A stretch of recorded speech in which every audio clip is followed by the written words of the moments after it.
Friendo, Steve here. Hey, Larson. And welcome back to Going In Raw, the only pro wrestling podcast you need to be listening to. On today's episode, we're talking about last night's Monday Night Raw, where the Judgment Day and the Bloodline made a deal. Trish Stratus gave us the deal, the lowdown on what her deal is, and Cody Rhodes called out Brock Lesnar. We're going to go over all that stuff, but first, who wants some more CM Punk news? Not us. So instead, we're going to talk about another guy who's probably coming down to the end of his career too, Goldberg. Who wants to see Goldberg go on tour? Because we might be getting that. Larson, what's the scoop? What's the deal? Now that Goldberg is no longer under a WWE contract, that expired. Does that mean his wrestling days are done? Well, yes. During an appearance on 93.7 The Ticket, I don't know where that's at. I don't know what market municipality that station serves. Right. Bill stated he had an understanding that Vince would give him a retirement match, and now that hasn't happened. He's considering a 4-city retirement tour. These transcripts come to you from Wrestling Observer. That's what Bill had to say. Quote, "I'll stop the rumor mill right now. The reason why those rumors are out there is because Vince McMahon and I had a handshake understanding that after the Roman Reigns match, I would have a proper retirement match. And that hasn't come to fruition through them. And so therefore, nobody puts a stamp on my career. Nobody tells me when I'm done, period, end of story. And when somebody tells me that, I kind of like to fight against it. I like to do things my own way, and I go out of my own way. And I certainly don't go out under Roman Reigns 3 weeks after I have COVID and agreed to a match. So if I go on a world tour and promote it myself, that's a possibility. Hey, I'm a businessman. I'm fortunately in the position I firmly believe to where I can still make it happen. At the end of the day, like I said, I do believe that my character deserves a proper send-off. And until that happens, I don't believe I'm hanging them up. So anything and everything is an option.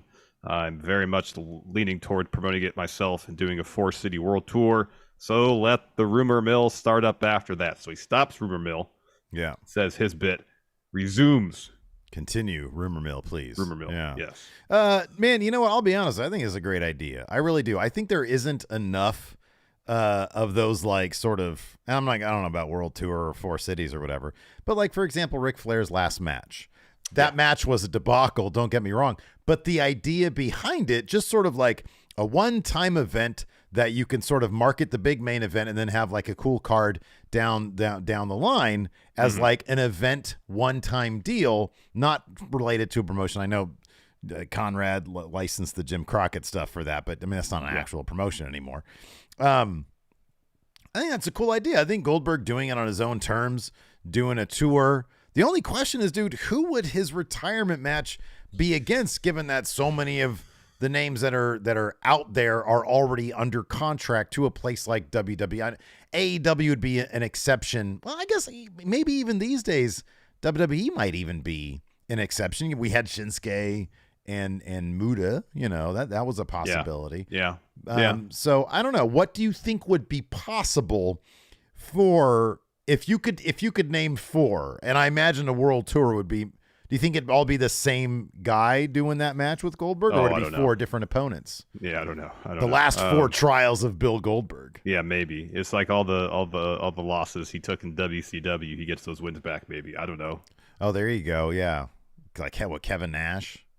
Yeah, I don't know if I don't know if Nash can wrestle. Hogan certainly can't wrestle. Definitely not Hogan.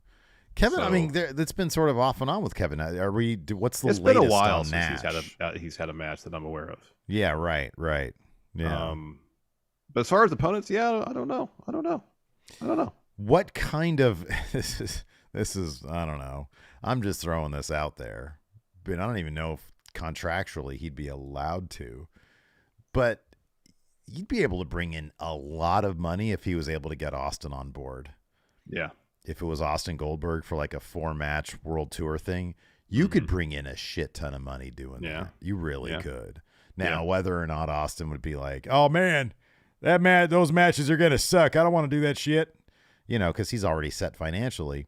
Or if I don't know, maybe he'd be on board with it. I think him and Goldberg are always friendly. Yeah. But I think it would take an astronomical amount of money for Stone Cold to consider something like that. Yeah. He seems set financially. I mean, if he was offered a match against Roman and passed, What about Jericho? Somebody, Nikyle here brings up Jericho. That's actually a really good idea. They have a history, obviously. Yeah. But Jericho's at the point now where he'd be all about making that money, and that would be a pretty penny if Tony Khan was like, yeah, cool, I guess you can go do it or whatever. Yeah. Then that's actually kind of a really good idea. Yeah. Yeah. I like the idea though. I think that's a cool idea. Yeah, I mean, if it's something that he went out and promoted, here's the thing. I don't know how excited I'd be to see Goldberg try to wrestle these days on cable television or on pay-per-view through AEW, WWE, or whatnot. But if he wants to go and promote his own thing, to go out on his terms, absolutely. Yeah. You know, yeah, he's earned that right. Yeah. But you know, based on what the latest sample size is of the last 3-4 years of Goldberg wrestling, you know, unless you put him in a situation where wrestling it, like the match he had against Lashley, that Falls Count Anywhere one, was all right because there was no requirements to actually wrestle. It was just a brawl around the arena. It takes 5 minutes, done. But if he's in a situation where he has to wrestle in the ring, usually the results aren't that great. Dude, the criteria would not be, this is going to be a good match. These are going to be 4 good matches. That would not be the case at all. I'm not talking about match quality. And here's the thing. The bar is so exceedingly low. Ric Flair's last match, you know? Yeah. Goldberg can deliver a better match than that. That's 1,000% sure. If he's got 4 matches to do, I think the dude could bring something that's watchable. Would it be good? No, God, no, of course not. But could you pump in enough spectacle to make it watchable? 1,000%. You know, I know, look, I don't want to see Goldberg regularly wrestle on my television either. I don't think there are very many people that do.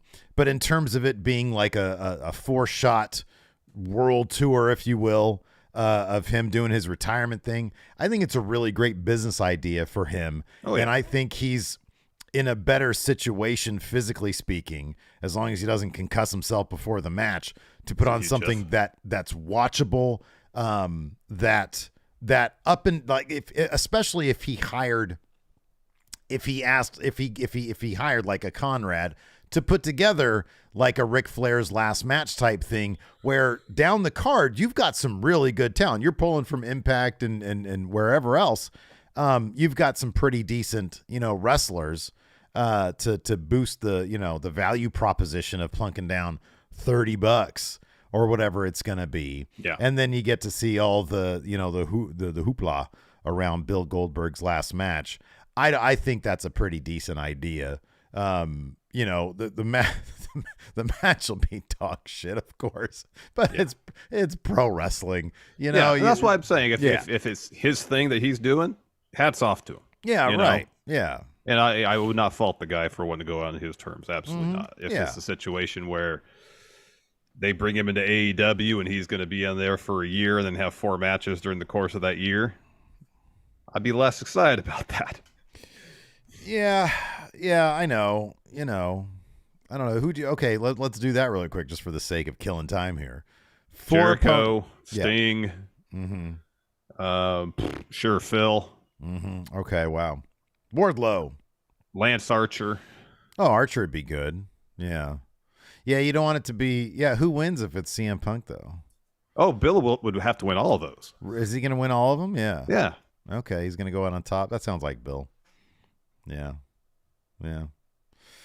Oh, man. So, yeah, how about... Yeah, there's a good idea. White Brownie says, Chess Man. How about he goes into AAA? Oh, that'd be great. I mean, there's a ton of dudes Goldberg's age there. Yeah.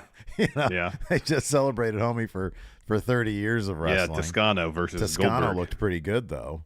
Yeah, he did. Vampiro versus Goldberg, the dream match we never got in WCW. We probably did get that match. Yeah, I imagine we probably got that match in WCW. Probably did. Oh, man. So, yeah, whatever. That's cool. Good for him. I think that's a great idea. You know, don't wait around for somebody to do it. Do it yourself. Yeah, do it yourself. Yeah, exactly. In this day and age, go ahead and do it. Sure. Anyways, let's talk about Monday Night Raw last night. We had a couple things. Here's the thing that I liked about Raw last night. I like whenever there's like a central through line. I like Yeah. that it opened up with this deal between the Judgment Day and the Bloodline, and there was some tension there, and Jay wasn't aware of this particular deal. I like that, and I liked how he delivered that info, like very like, yo, man, we're I don't know what you're talking about. What are you talking about? Roman has no faith in the Usos to do anything. Right, exactly. So he's freezing them out. Yeah. I love it. So I don't know. I like that stuff. I thought there was plenty to like about Raw. I love the finish, how like you had 4 different factions in there just throwing down. I thought that aspect was cool. You know, it's just, it's post WrestleMania, so I don't know if you can necessarily expect to be the case. There's just not the buzz. Mm-hmm, yeah, sure. You know, and maybe there wouldn't be if Cody had won either after WrestleMania. I don't know. Mm-hmm. But it's the crescendo leading up to WrestleMania was so high coming off the Sami Zayn Bloodline stuff. Him and Kevin Owens go after the tag titles. Cody going after the Undisputed Championship, and then that didn't happen, which I don't necessarily have a problem with. But at the same time, it just doesn't feel like the same buzz is there. I know Cody's still extraordinarily over.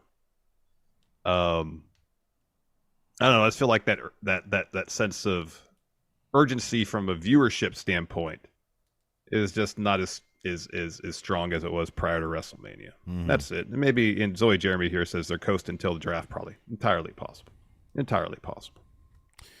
I think there are some things about last night's show that I agree with that thesis on. Seth Rollins versus The Miz, a match that nobody ever needed. Like that didn't. Why do we need that match? I mean, it was a good match, but yeah, why do we need it?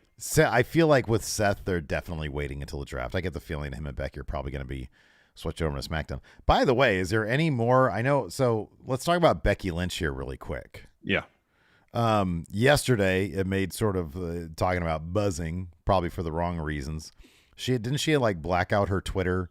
Yeah, and said I'm not going to be on Raw tonight. Yeah, right, and she wasn't. However, there was an update of sorts on that. I think didn't Fightful Select? Yeah, Fightful said she's dealing with a foot injury. Mm-hmm. And then they inquired about her contract status, and she signed till middle of next year. So are we assuming that the blacked out Twitter stuff might be just in reference to her, to the Trish Stratus? It might be storyline motivated. That would be my guess, yeah. But then, Drew McIntyre did the same thing. Yeah. Are they forming a new faction of some sort? Did Becky do the? She changed her Twitter handle on there from probably Becky Lynch WB to her real name, Rebecca Quinn. Oh, okay. So. Yeah, I wonder what that. Do people? I never do that stuff. Like if I'm ever bummed out, I never do that stuff. No. I don't know what would cause me to do that sort of thing. I guess I'd have to work for like a big company or something. Like if I cross the pond and go worked over at Wrestle Talk, and then like Ollie farted near my scones and tea. Yeah. You believe me at that point? I'd be like, be my shoot name on Twitter. I missed going in Raw. Exactly. I miss Larson. Didn't realize this place was Wrestle Farts. Yeah. They stole Larson's idea. Right. So, yeah, I don't know. Hopefully it's much ado about nothing. But yeah, we'll see. We'll see how that all plays out. Yeah, definitely. Mentioned Becky. Let's talk Trish. She had a promo to explain her heel turn, and it was essentially, I'm not going to play second fiddle to anybody. Mm-hmm, If it wasn't for me, Women's Revolution wouldn't have happened. Women would have main evented WrestleMania. Instead of chanting "This is awesome," you should be chanting "Thank you, Trish." Mm-hmm. Which is, and then she says, "I beat up Lita, and then I cost Becky the tag titles." Yeah. But it wasn't quite the "you people" promo we thought it was going to be, but it's pretty standard heel fare. But it was delivered well. So no, I thought it was good. I thought it's kind of ballsy to put her out there as a bad guy, and I like that aspect of it. Mm-hmm. She handled the crowd pretty well. The Little Rock crowd last night, tried to wet her here and there, and it really wasn't all that effective. But no, I thought it's funny because. You mentioned sort of the sense of urgency, and I actually did pick up on the sense of urgency a little bit here and there. I thought the finish to the main event, I felt that. I thought the Cody Brock stuff with him. Can you here's the continually thing. I wasn't trying to necessarily get talking at about him? the sense of urgency of the show itself. I think it's from a viewing standpoint. Like, I'm not looking as forward to Raw as I was before, because before it was, oh, what's going to happen tonight? Let me ask you something. Is it because of Backlash? Like they're building to Backlash, and it's not. You got Cody versus Brock, which I think is going to be interesting to see how they handle that. But like the main stuff there, Priest and Dom versus Ray and Bad Bunny. Yeah. If that's going to be the thing. Yeah. Doesn't strike me as, like, I don't know, the most consequential match there is. They're doing basically a tour situation. They're promoting Puerto Rico. They're getting paid $15 million apparently to put on the show there, and so they're doing like a tourism board show. Yeah. So I don't know. I kind of feel like, especially with Backlash, and then within the same month, you've got Night of Champions. Yeah. Maybe the situation is we're not building to anything that's super high stakes right now.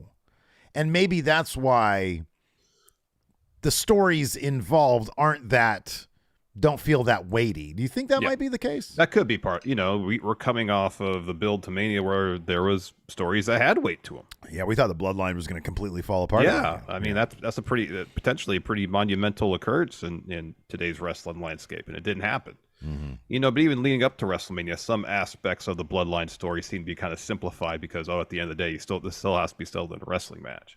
And it feels like they were also like, they set up all the matches, and instead of continuing some twists and turns, we knew the matches. They knew we knew the matches, and so they were just trying to sell us on the enormity of the matches as opposed to telling this more story stuff. Exactly. Yeah. That I'd make the case that after Elimination Chamber, that's kind of been the norm, as opposed to adding dimension. Because we thought there was a chance that at Mania, Jay could do something that that could have either cost her in the match or potentially cost the match to add a wrinkle there. Didn't happen. It was pretty standard, overbooked heel finish. As Dark Dink Lucha here says in chat, at the end of the day, it's just dudes running ropes. And, I guess no matter how ambitious they might get with a story, at the end of the day, it all has to be settled with people running ropes. Yeah. Yeah. It's not like you can have like some, epic, confrontation in an office where people are, it's not like Succession, Yeah. It's like people are just talking to each other and shit happens. Yeah. Instead, people talk to each other and then they run ropes. Right, and then they have to run ropes, exactly, and figure out. So I mean, from an urgency standpoint, that's probably the wrong word to use, but just the anticipation. Yeah, right. Yeah. Wanting to know what's the next story, Pete. How are these characters going to develop? Yeah. Where is the story going? It just seems like, all right, we're they're still interesting characters, and I want to say they're not, like the stuff between Rhea and Solo last night during the opening segment was awesome. Yeah. That was great. Yeah. But I don't know. I just, again, it doesn't feel like there's those moments that we're waiting for, those story beats we're waiting to have happen. Yeah. That's it. No, I kind of feel that. I do kind of think that the Backlash thing is probably one of the reasons. It's not like Cody moved on. He moved on to Brock. He moved on, It's like Dom and Ray, that was the A story heading to WrestleMania here at Going in Raw.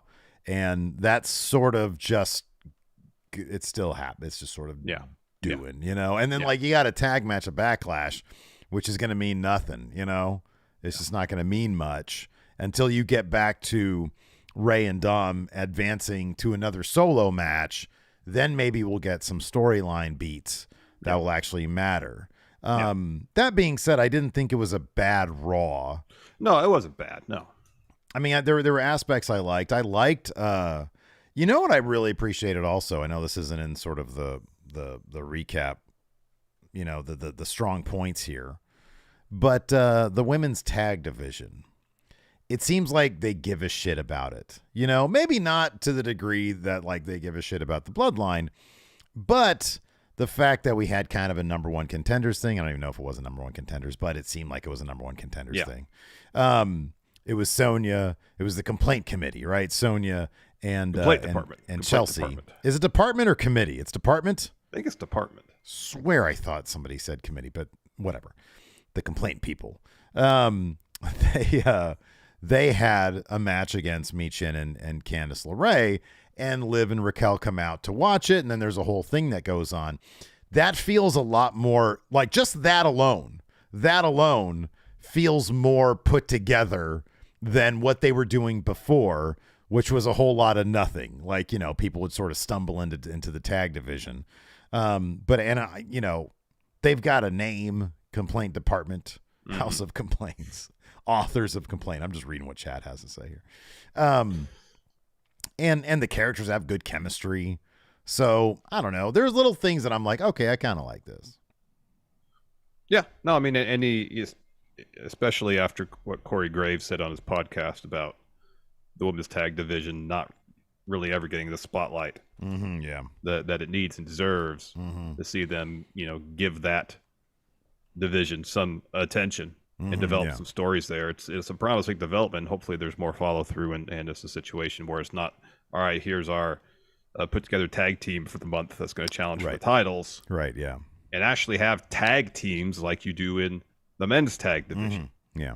Yeah, for sure. Where there's people that are teaming up, not just for an opportunity for the tag titles and then to drift apart or feud after, but to be a team and to stay a team because they think there's benefits in being a team beyond just winning tag titles. Yeah. No, absolutely.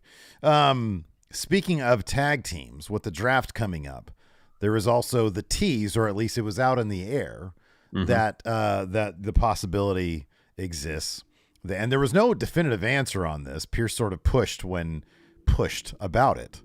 Do you foresee, and if so, which ones, any tag teams being split up? I would be surprised if at this point they even knew.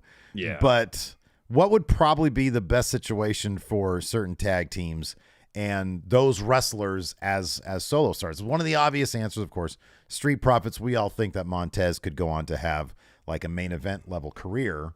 How do you see all of this working out? You know, since Corbin, I believe it was, alluded to the fact that they could be split up in the draft, in my mind, kind of makes it less likely it's going to happen, but who knows? They probably don't even know at this point.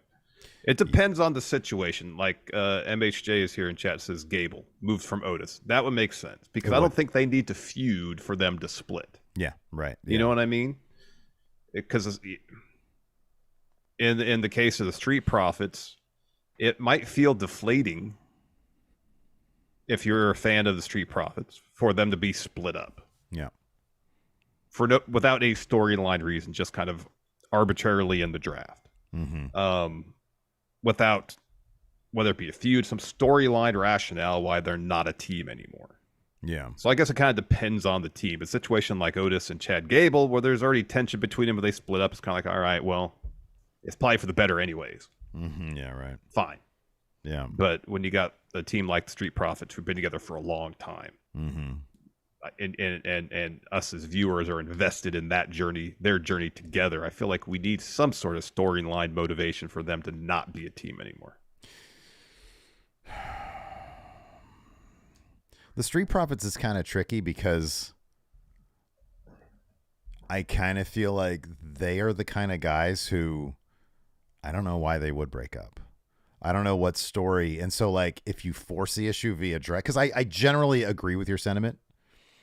With the Street Profits, though, because it seems so obvious that Montez really needs to be a solo guy, but him and Dawkins, seemingly in character, have no desire to do that. In fact, they had kind of like a panic face when Corbin brought up the possibility.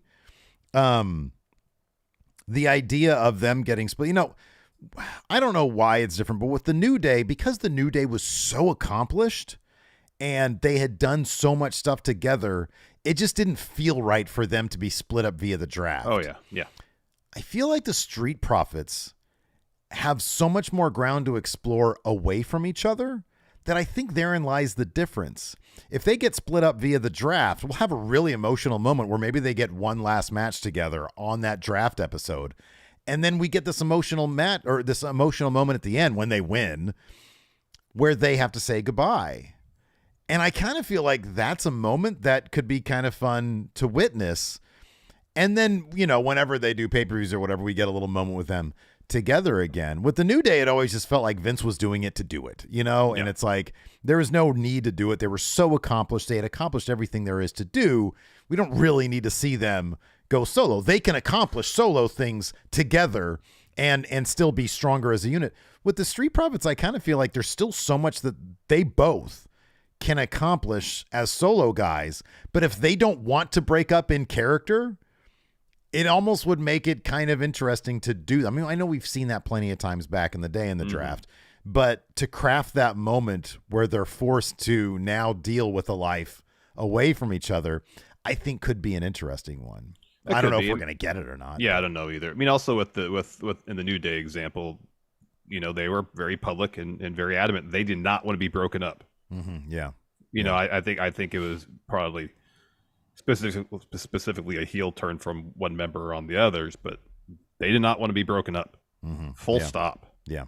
Yeah. And then just to have it happen arbitrarily during the draft it sucked. Mm-hmm. And you can see the heartbreak on their face when they learned about it probably themselves the first time live during SmackDown. Mm-hmm. Yeah, that was the annoying thing too. It'd be great if as this process went on, the actual wrestlers would be clued into it. I'm not huge on let's just see their reaction to because oftentimes these wrestlers who are tag teams or in a faction or whatever, they travel together too. Their lives outside of WWE are greatly affected by all of a sudden now we're going to be split up and you got different tours for the different brands. Yeah. And that was just a bummer to see that, although I guess everybody that's there sort of understands this is a possibility. Mm-hmm. But still, I never liked that aspect of it. It'd be nice if the performers were clued in to what's going on. I know. So, yeah, I agree. Yeah. Mr. Dope has a question here. Why do they need to split? They just need to be booked stronger.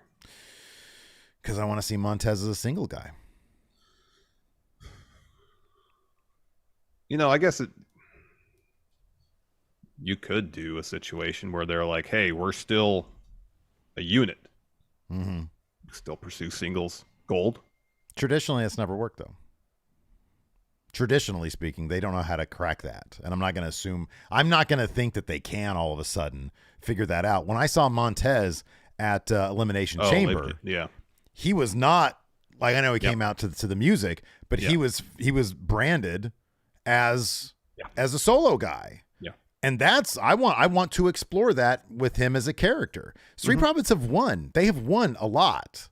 And yes, they could book them in good stories going forward, but as we know in WWE, there's a limit to the story. There's a limit to that. It's just I'm not going to assume that they can do that because there's no history of them doing that. The tradition is if you want to see a guy go solo from a tag team, they're split up. I mean, the closest we've got to that, I mean, it's the New Day. I mean, Kofi Mania happened while the New Day were a team. Mm-hmm, I understand it's a trio, but historically speaking, they functioned as a tag team. Yeah, yeah. And yet we saw Kofi's journey becoming world champion and how New Day played a huge part in that. Mm-hmm. So in that instance, at least, they found a way to tell that story, and it was compelling and it made sense. So I mean, I think it's possible they could do it. And I don't think it's just seeing what Montez can do as a solo performer. I think Angelo Dawkins has a ton of potential as a singles wrestler too. Yeah. So yeah, I see Montez as a WrestleMania main event guy, and that just isn't going to be the case if he's together. I think the New Day. I think the fact that there are three of them does kind of make a difference there. I really do. Because it's the other two guys can still do tag stuff, Mm-hmm. It's if you have one guy who's okay, I'm gonna go on a quest for solo gold, then you automatically have, okay, well, now you're diluting us as a business, as an act together, because you can either focus on being a tag team or you can focus on solo. You know what I mean? That's the landscape. If you want to be the best at something, don't you have to focus on a singular goal? Now, I guess in my mind, they could still be a unit, as in they don't have to feud, they don't have to break up per se, but they don't necessarily have to pursue team goals, as in tag team goals. They can just be, called a two-man faction, if you will. They can be do that and still pursue individual pursuits, but it's not a situation where that we have to feud with each other, we have to butt heads. There has to be tension here. We can still remain friends. Yeah. That's it. Yeah. I mean, I guess. I don't know how that would manifest itself. Yeah. Is Dawkins just like his manager or something? Well, no. They both wrestle. Yeah. I want to go after the Intercontinental Gold. No, I want to go after it, I don't know. I see what you're saying. It's just not a convention that you see very often in wrestling. No, it's not. It's not something they seemingly can't crack. I'm just not going to give them the benefit of the doubt. They all of a sudden can do something cool like that. Look, man, I just want to see Montez be a solo guy because he looked really cool at Elimination Chamber. Yeah, he did. The gear was great. Yeah, Montez and I feel like incredible. The way they do things. That's how it's got to go. It's the tried and true wrestling formula that if there's one member of a tag team they really want to push to the single star, they got to feud with each other first. I get it. Yeah, I get it. And the other thing is that like WWE, they break them up through the draft. Yeah. So yeah, we'll see how that all works out. I was just sort of curious because they were bringing it up. And I could totally see Alpha Academy getting broken up. I could totally see that. I mean, that was the whole idea of one segment last night where Maxine was saying you want Chad and Chaz, as she put it, and Otis to stay together. You want Otis to come with Maximum Male Models and really be the face of that brand. So something like that I could see playing out for sure. Yeah. Now, if they became, Maggie here says Brain Dead by default suggesting YouTube making them a faction with Bianca and somebody else. That would be cool. And you would maybe circumvent that rule of like breaking up a tag team. But it'd be cool if they did that. I just don't see them doing it. MHJ is here. It says, I think the Hardys during Jeff's second run is the only example I could think of, only for them to feud towards the end of it. That's actually a really good suggestion right there. Or that's a really good example right there is the Hardys. Because, Matt and Jeff, they were able to successfully, as a unit, brand themselves very separately. And if the Street Profits did that, if Montez, and honestly, sometimes it's just a visual thing. If Montez started dressing like he did at the Elimination Chamber, where he came off as a solo guy, and Dawkins started doing his own thing, I think that'd be sick. And I wish they would do that more often. Yeah. But they don't. And it is surprising that they have to stick to their conventions, and it seems so lazy to have to do that so often. But the Hardys is a great example because they did eventually brand themselves very different from each other. Absolutely. That's a great example. While they weren't feuding with each other, while they were still the Hardys. Right. Yeah, exactly. Yeah. And if the Street Profits did that, I would be so on board with that. Yeah. It's just the Hardys are like one example out of how many others that they don't do that shit with. It's the trope because they think it works. Yeah. Because they don't have to break up, but the tried and true convention of wrestling, and they just generally do, is that's what they do. Teams break up. Yeah. Let's talk about one more thing before we get to the breakdown of the show. We assumed it was going to be official, and it was made official last night. We're getting Cody versus Brock at Backlash. I had a question, though, because Pierce made it, kind of framed it to Cody during the in-ring bit, where Pierce was, you'll have your match if Cody, you stand down, you get your match. That's how it kind of seemed like he was putting it across. Oh, I thought it was, Cody, you have your match. Now chill out and don't do that here. I mean, that could be it too. Like he was trying to calm him down because if what you're saying is true, that match ain't happening now. Because that's when I was watching it. Granted, there's a basketball game on I was kind of paying attention to around that time as well. So, yeah, I'm pretty sure. I think that it was just like a method to try to get him to chill the hell out. But let's imagine it's not. Imagine it was match is off. Cody ain't gonna do that. Hey, you got to stand down, or this ain't happening. Of course, doesn't stand down, and then like 2 segments later, they announced the match is official.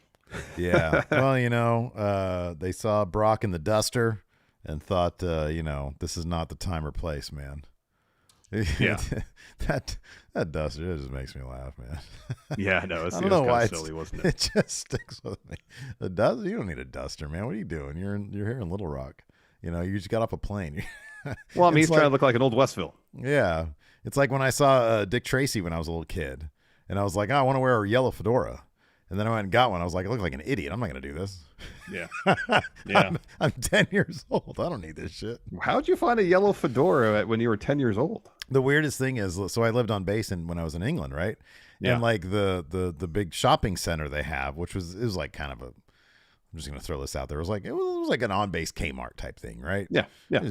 Catch all. They have everything there. They had Dick Tracy branded fedoras there. Oh, wow. Because it was like the movie was out and it was popular, and I guess they just put them out there. I will guarantee you I was the only person who wanted to buy one of these things.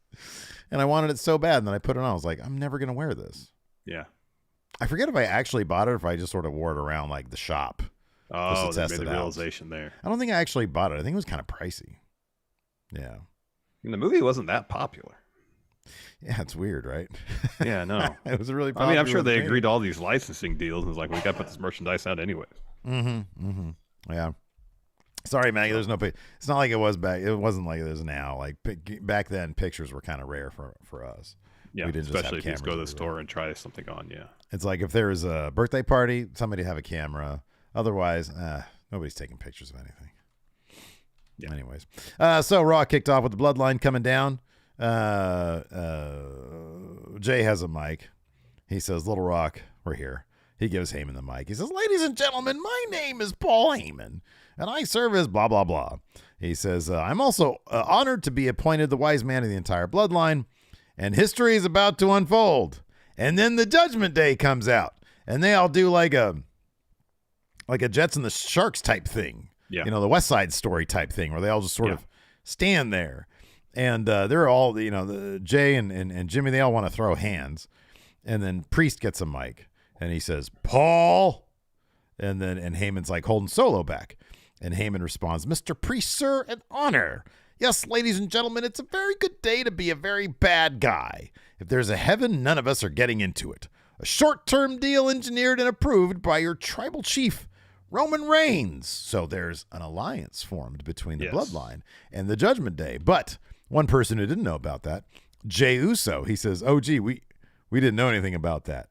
And Heyman says, your tribal chief didn't want anybody, well, except for Solo, because he wanted his Usos almost to be caught off guard by the enormity of this short-term deal.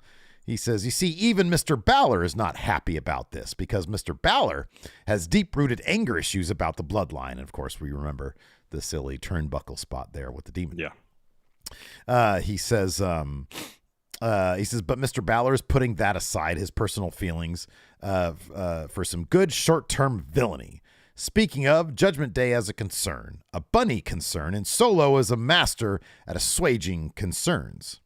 And then Rhea sort of gets into, because like Heyman repositions Solo to be next to him, and then Rhea positions herself to be across from Solo. During most of this whole segment, Rhea and Solo are having a stare down. Right, exactly, yeah. So she continues with that. Yeah, Heyman's trying like, all right, there's tension here. I need to resolve this tension. Solo, come over here. Right, and then Heyman says, he sees what's going on here. The crowd starts to really notice, too, and they start marking out and everything. Yeah. And Solo's got he's got such a great look on his face, like, how am I supposed to handle this situation? Heyman asks, is everything okay here? And Rhea says, for now. Heyman quickly says, okay, let me get to this. The Judgment Day needs something taken care of. Bad Bunny. Solo will handle that because we also have problems. We have a Kevin Owens, Sami Zayn, Riddle problem. There's a 6-man tag with the Usos and Solo versus Kevin Owens, Sammy Riddle at Backlash, but that's if they even make it there. They'll team up for the first time ever against a Judgment Day tonight. But we don't mind extending some credit, so we'll take care of your concerns right here, right now in this godforsaken city of Little Rock, which makes Jay laugh. Mm-hmm. Solo's going one-on-one and smash his opponent. And Dom, I'm sorry you have to see this deplorable human being, the 2023 Hall of Fame inductee, Rey Mysterio. So the situation is Solo gets Rey right now. He takes out Rey Mysterio for the Judgment Day. And then in the main event, Judgment Day gets Kevin Owens, Sami Zayn, and Riddle. That's the arrangement. I guess the idea maybe is, depending on the length of this alliance, is that next week Bad Bunny's supposed to be on Raw. Mm-hmm. Yeah. So maybe this alliance will extend another week. Don't know. Mm-hmm. Yeah. Then we got Solo versus Ray. Fun match. Solo gets the win here. So at one point the Usos come down the ramp and the LWO comes out. They all brawl. Ray is looking for a 619 on Solo. Solo catches it. Looking for another Samoan drop. Ray escapes. Drop kicks Solo into the ropes. Hit another 619. And he goes up rope, misses a splash, and then Solo hits him with the Samoan spike to get the win. Another relatively clean win. I know there's distractions and whatnot, but another relatively clean win here for Solo Sikoa, really building him up, man. Yep. After that, we had Pierce backstage with the Academy, and they're talking about how they want to be a package deal in the draft. Maxine is like, oh, it's about branding. Do you really want SmackDown with Otis and Chaz? And then Chad's like, it's Chad. Shoosh. They go back and forth a little bit. Pierce is over it. He says, I got a lot going on, so please leave. So no definitive word on whether or not tag teams are going to be drafted together or not. Yes. Then we got a Bianca Belair taking on Dakota Kai. Of course, this is in advance of Bianca's title match with Io, which have they announced when that's happening? Is that a Backlash? Do we know? I'd assume that'd be a Backlash. I'd assume. Yeah, too. Not surprisingly, Bianca gets the win here. Down towards finish, Bianca's looking for a KOD, but then Dakota grabs Bianca's braid. Bianca's looking for a glam slam. Instead, Dakota sends her into the turnbuckle.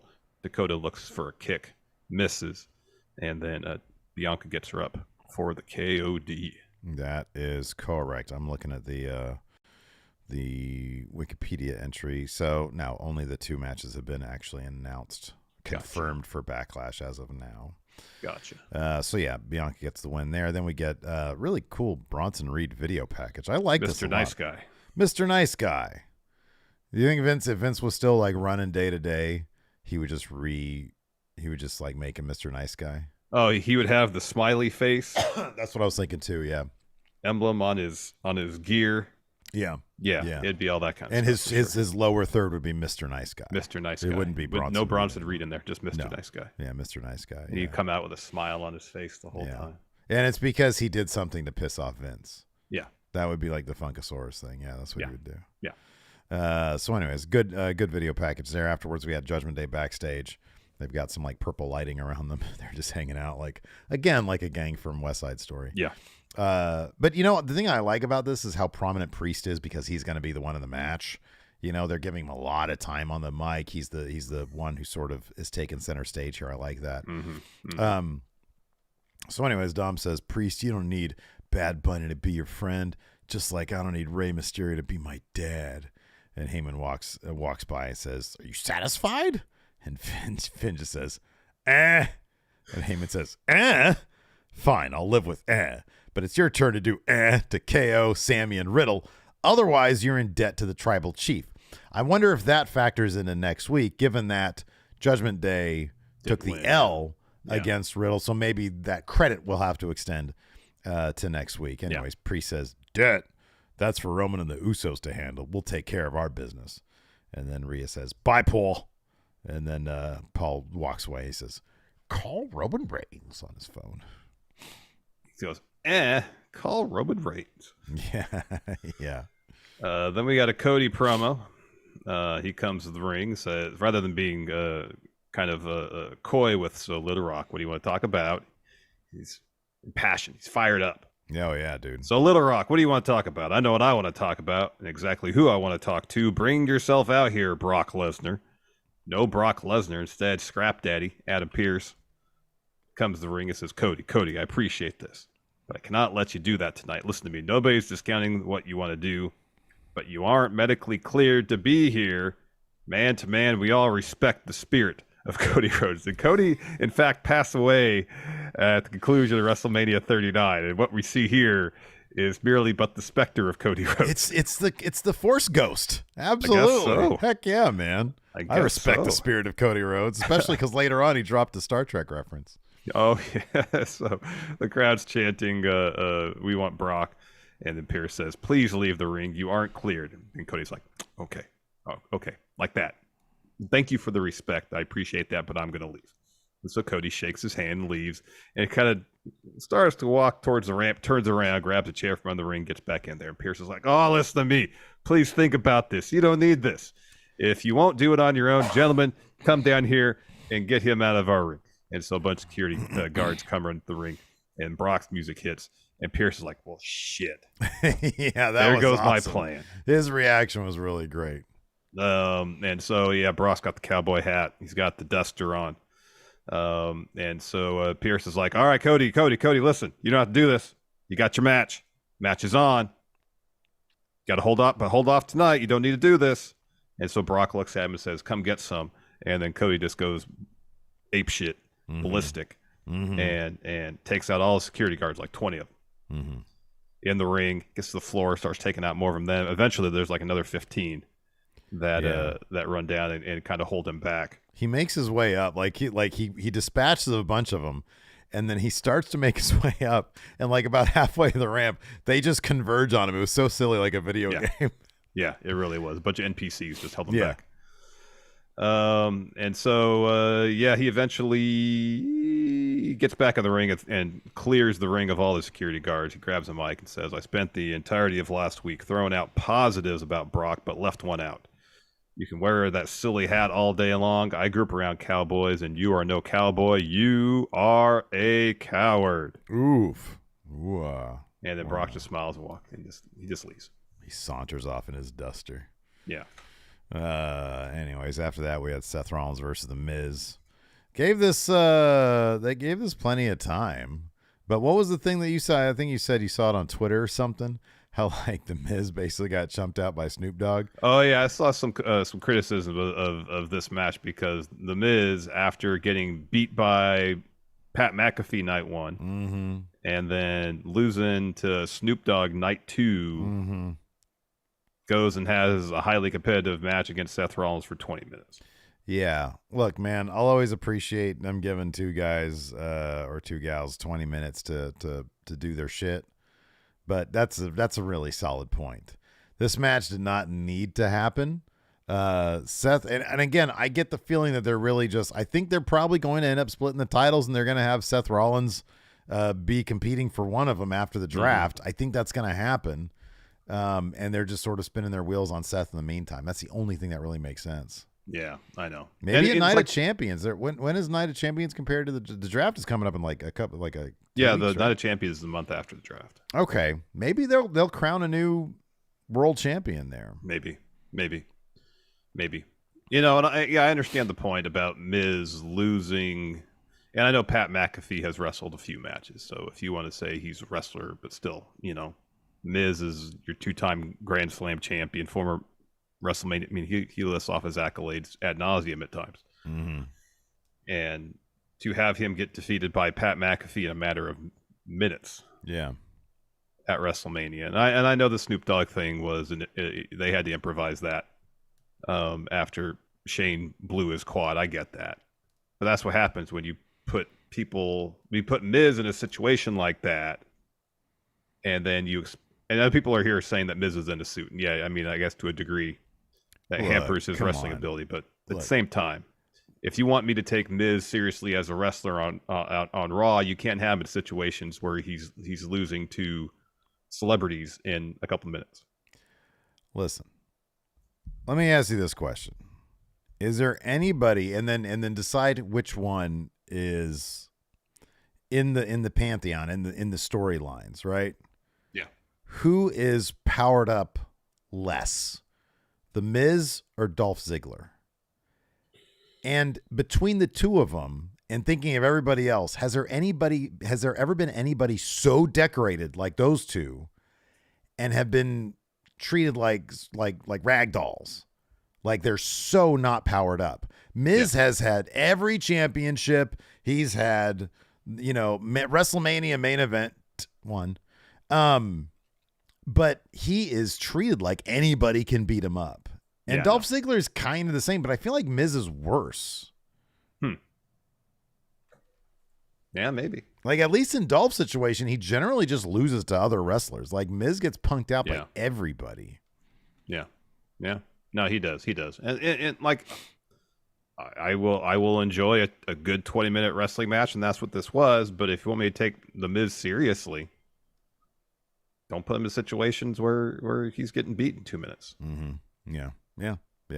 You know, and then I can take this seriously. I mean, it's a situation like this is 20 good minutes of wrestling, but I know Seth Rollins is winning. Mm-hmm. Miz ain't beating Seth Rollins. Yeah, right. No chance. Yeah. No chance. Yeah. So anyway, Seth Rollins gets a stomp there to get the win. It was a really good match, though. Yeah, Not going to slight Miz. It was really good. But you know what, man? I need some matches where I'm like, okay, what's the outcome gonna be? You know, I mean, that's been sort of my criticism of AEW as of late. Is like there have been dynamites where it's like, okay, I know the winner of every single match going in, and I need a little bit of drama. You know. Mm-hmm. Anyways, after that we had Kevin Owens, Sami Zayn, and Matt Riddle. They're in the back. Sammy's like, you know, we got a lot on our plate as far as tonight. We should get on the same page. Riddle has had some ideas. Maybe we should hear him out. Kevin Owens like, leave the thinking to us. And Sammy's like, whoa, wait a second. If he's going to help, he deserves a voice. And Riddle says, Solo has a Samoan spike. Maybe I can wrap my big toe and hit him with the toe bro. And Owens is like, toe bro? What are you talking about? And Riddle's like, dude, I'm joking. I'm not an idiot. He's like, you know, I've been put through a lot. I saw two best friends take the titles off the Usos at WrestleMania, and I was inspired. I'm not here to joke around or be an idiot. I'm here to kick some ass. That's exactly what they need to do with Matt Riddle. Like, that exactly is what they need to punch home with Matt Riddle, is that he's not a moron. Yeah. So hopefully they can keep on doing that with him, and then maybe I'll take him seriously. I'll give a shit about him. Yeah. Then we have a recap of Trish turning on Becky. Trish would have her promo later. Speaking of a match that we already know the outcome, we got Bobby Lashley versus Austin Theory next. We were just waiting for Bronson Reed to interject himself into this bout, and he did, as Lashley was on the verge of winning, maybe, because he had Austin Theory in the Hurt Lock. Bronson Reed comes out of nowhere and just hits a corner splash on both Theory and Lashley, and then Reed destroys Lashley. Splash against the ring post.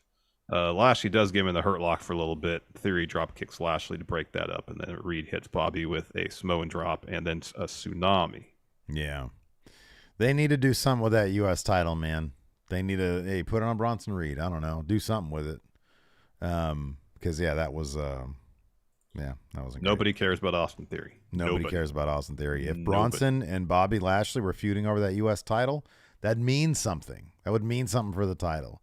But Austin Theory, he's just holding that title, not doing shit with it. Yeah, no. I know. After that, we had Trish Stratus promo. She shows up, gives her reasoning for doing what she did. She says, we're going to start with a history lesson, kids. When I came here, women's wrestling was a joke, and I single-handedly changed everything. I know some will say Trish and Lita. No. It was all me. I was the women's division. I was the first woman to main event Raw and make you give a crap about the women's division. Without me, there is no women's revolution and no women in the main event of WrestleMania. When Becky, Charlotte, and Ronda were main eventing, you chanted, "This is awesome." You should have said, "Thank you, Trish." I changed everything, but you wouldn't believe it if you listened to Becky. She thinks it started with the 4 horse ladies. That statement, like you, Becky, is a joke. I sat back and let it slide, but after a while I thought, wait, does she believe her own hype? So I butted up to old Bex, and not once did she say thank you. Not once did she say, I'd be nothing without you. But I got to give it to her. She's convincing. Even Lita was eating out of the palm of her hand, but there she was, dancing as Becky's little sidekick. Trish Stratus is nobody's sidekick. It was getting sad and embarrassing, so I had to take her out of her misery. Yeah, I did that. In case you don't get it, the reason I needed her out of the picture is it needed to be crystal clear that I screwed Becky out of the titles. Do you remember when you said in your stupid accent, "Good try, Trish, we'll get him next time"? But there is no next time, so I took matters in my own hands. You don't like it? Don't care. I'm not a nostalgia actor or childhood fantasy. I am the greatest of all time, the most important figure in WWE history, and make sure none of you forget it. I liked it. I thought that was good. So did Trish confirm that she purposely got pinned? Seems like it. All right. Seems like it. Yep.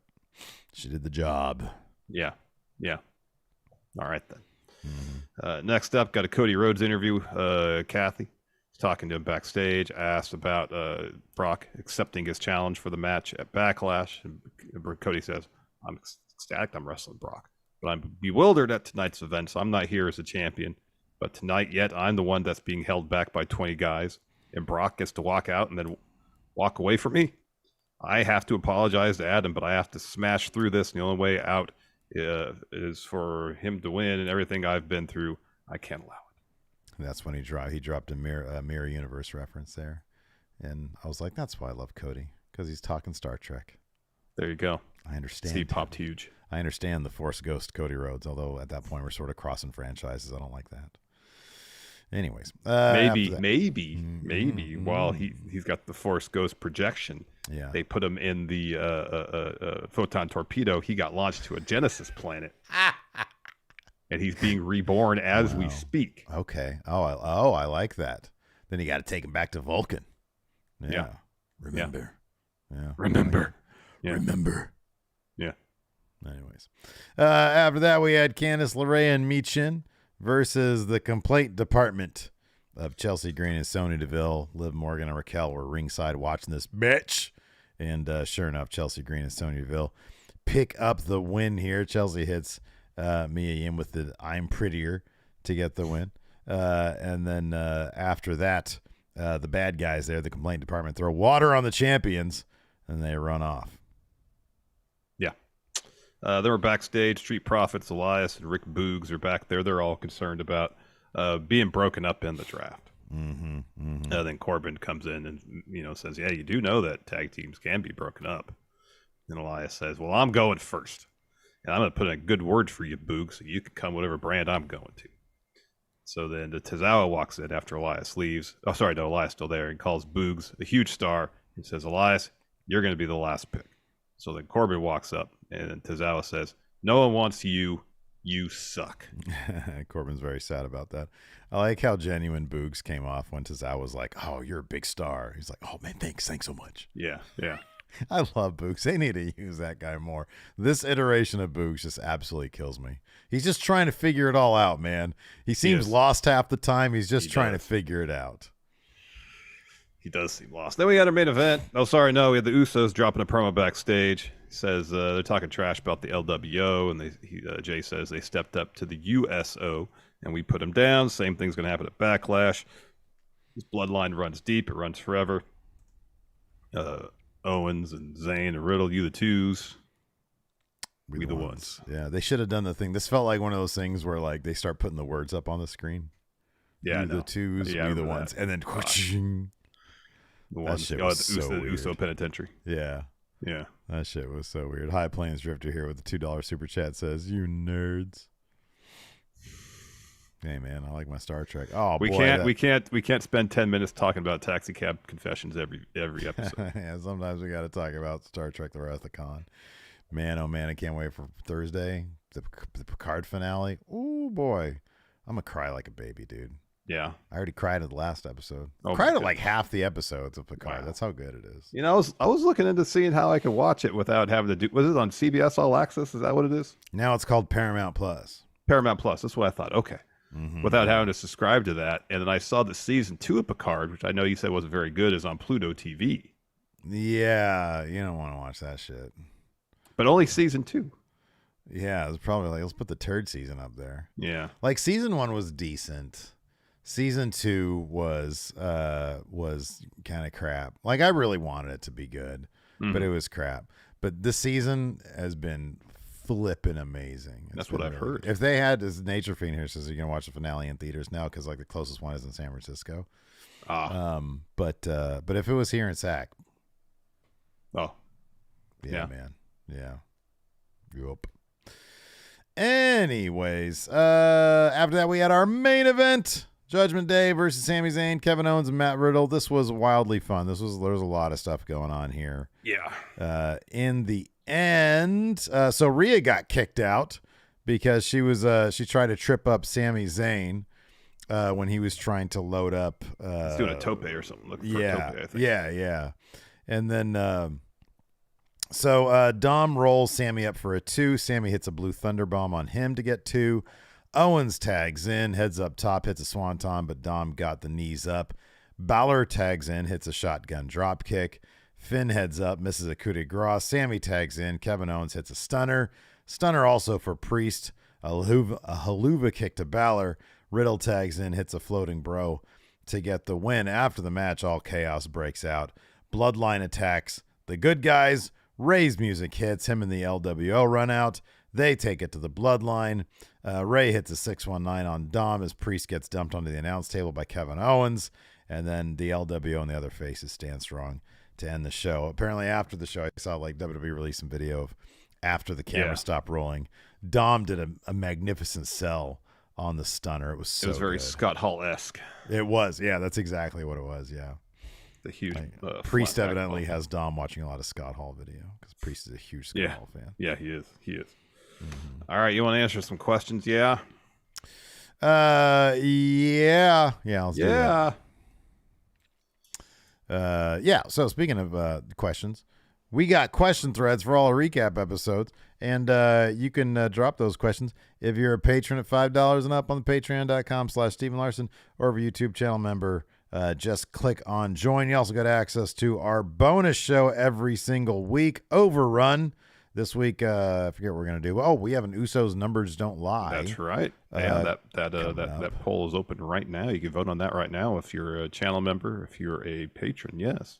Oh, did you put them up? Did you put the links up on there? I did. Okay, awesome. Very cool. I did. I put them everywhere. Also, if you're watching here on the YouTube, either live, VOD, at any time, if you could please give this episode a thumbs up, thumbs up. If you're new here, consider hitting subscribe, notify bell.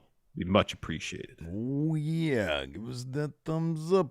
First up, Anthony Caneo says, I just wanted to say I was laughing so hard at yesterday's show. By the way, I put up that clip of all the spicy talk over at Friendo Club Wrestling, our other channel where we do short stuff. Let's see here. Larson, as Steve's longtime friend, you knew exactly what was going to happen by bringing up Taxi Cab Confessions. I missed Raw last night because of work, but that was a hell of a... This isn't even really a question. He just wanted to tell us. He wanted to give you some shit about, I think you knew. That was called an alley-oop. I think Larson was throwing the assist on the Taxi Cab Confessions. Exactly what I was doing. I knew we were going to get some good content. Exactly.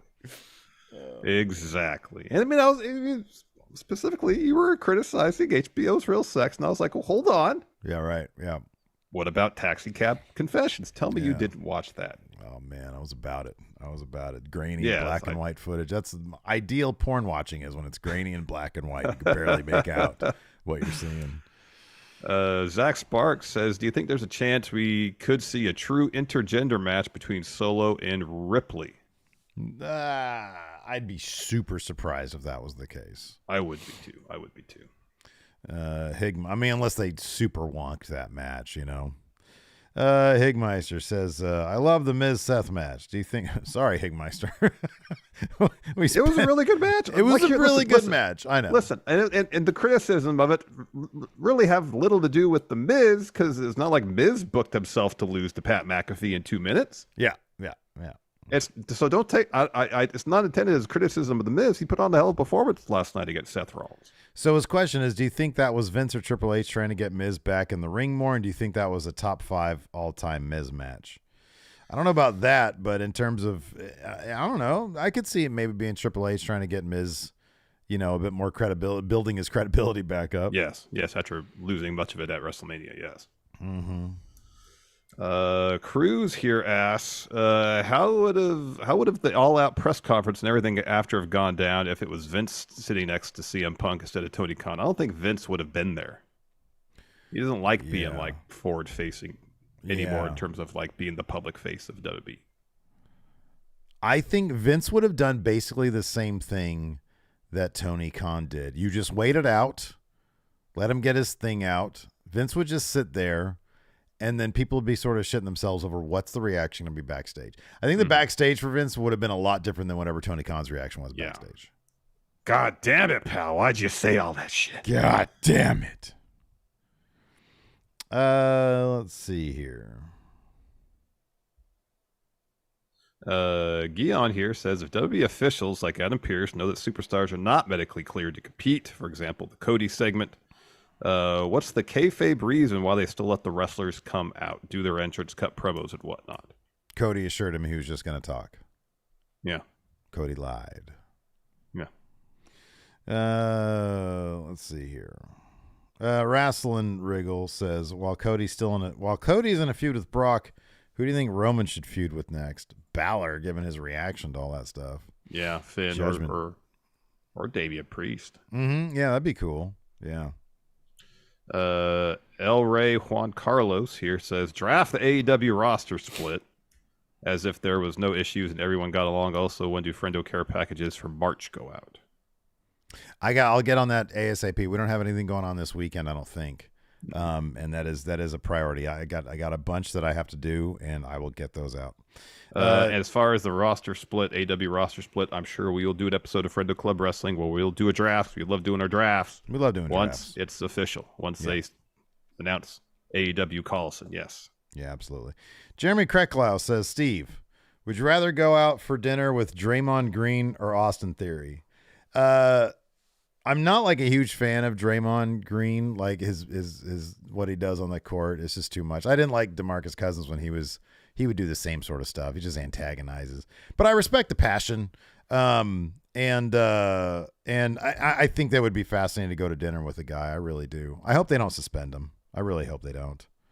But that was a nasty stomp, man. You can't be doing that. Yeah, that was a nasty stomp. Edward Munoz here says, how come except for some gray hair on Larson and some crow's feet under Steve's eyes, you guys haven't aged in like 15 years I've been watching you? What's your secrets? We got no stress. Look at what we do for a living. Yeah. Yeah.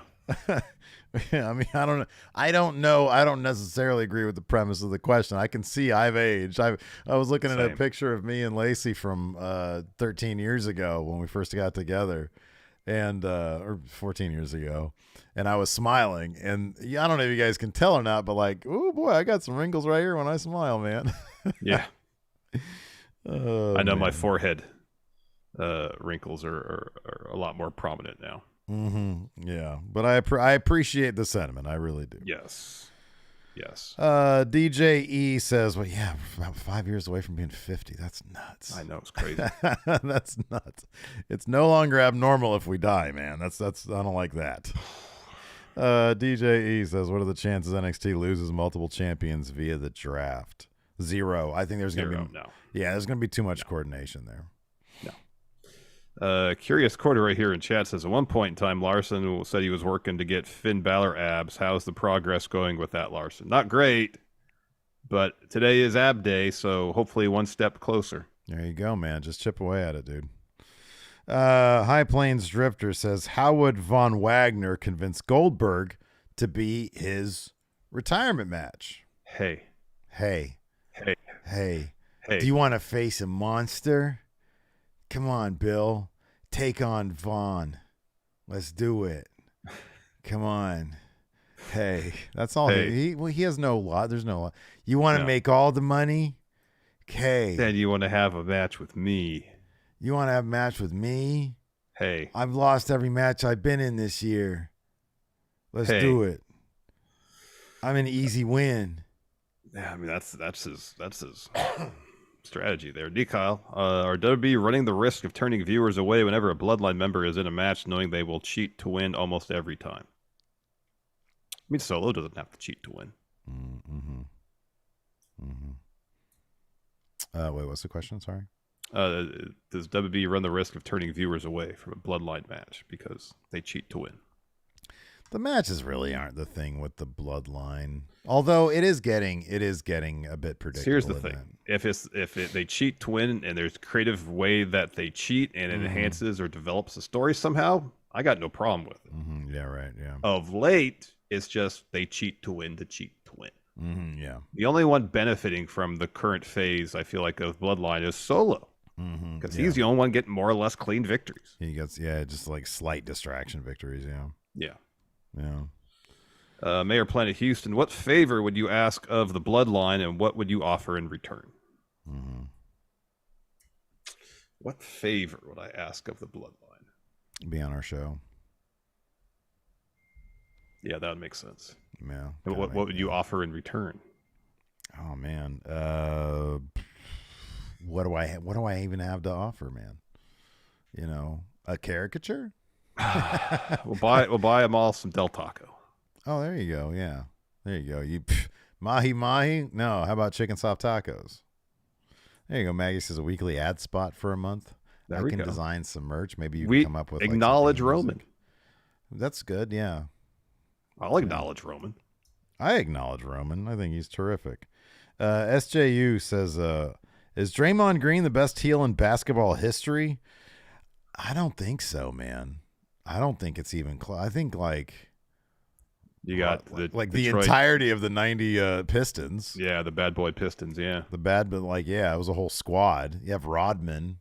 They call him the Worm. He would get Bill Laimbeer. Kids. Yeah, Bill Laimbeer. Yeah. Yeah. Rodman was in the NWO, man. Yeah. Doesn't that does it, right? Yeah. Yeah. Yeah. Elvin says, just learning that Larson is the type of guy that says to friends, no, don't do that unless you want to, and then just watches them make fools of themselves. Is that a correct assessment? As a shoot, no, not really. No. You're not an egging on type. No. You're not an egging on type. Now, if you want to set me up for some good quality content by being like, oh, I know Steve likes to talk about, funny shit, real sex and stuff. Yeah. Then, but here's the thing though, man. Here's the thing. We're still a new podcast. We're figuring out our chemistry. They still, they're processing our civil service paperwork, to get our retirements going and everything. But yeah, Enforcers of Steve, you could offer up that candy stash on top of the fridge. That thing is still there. It's bottomless, man. Oh my goodness. See, Mr. Dope here says that's a good friend. Someone has to be on the lookout. Mm-hmm. If somebody asked me for advice, I'd be like, I give my honest assessment, but at the end of the day, it's their decision. Yeah, right. Yeah, but you're not egging people on. No. Yeah. No. I don't even think I don't know. Maybe in my younger years. But these days, I just want everybody to be safe. Exactly. I'm fairly boring. Yeah. I know. Yeah. Trivia's tonight, man. Oh, good luck. Yeah. I'm more concerned about the placement where we are, because me and Lacey, we had a good time last time. We were sitting at the bar doing it, but then we had some friends who were at a table. I'm I like being at the bar. So it's a situation where I might have to make things awkward by saying, no, I'm not going to join your team. I want to be here at the bar. So I've got you wouldn't even consider you being the one compromised and sitting at a table? I don't want to do that. I don't want to sit at a table. I like sitting at the bar. That's a no. Okay. Yeah. So I got some, personal dynamics to navigate tonight on top of trivia. Sounds like Steve's a difficult teammate. We'll talk about it a little bit more in the post show. Anyways, thanks everybody for tuning in. We appreciate it. Till next time, we'll talk to you later. Goodbye.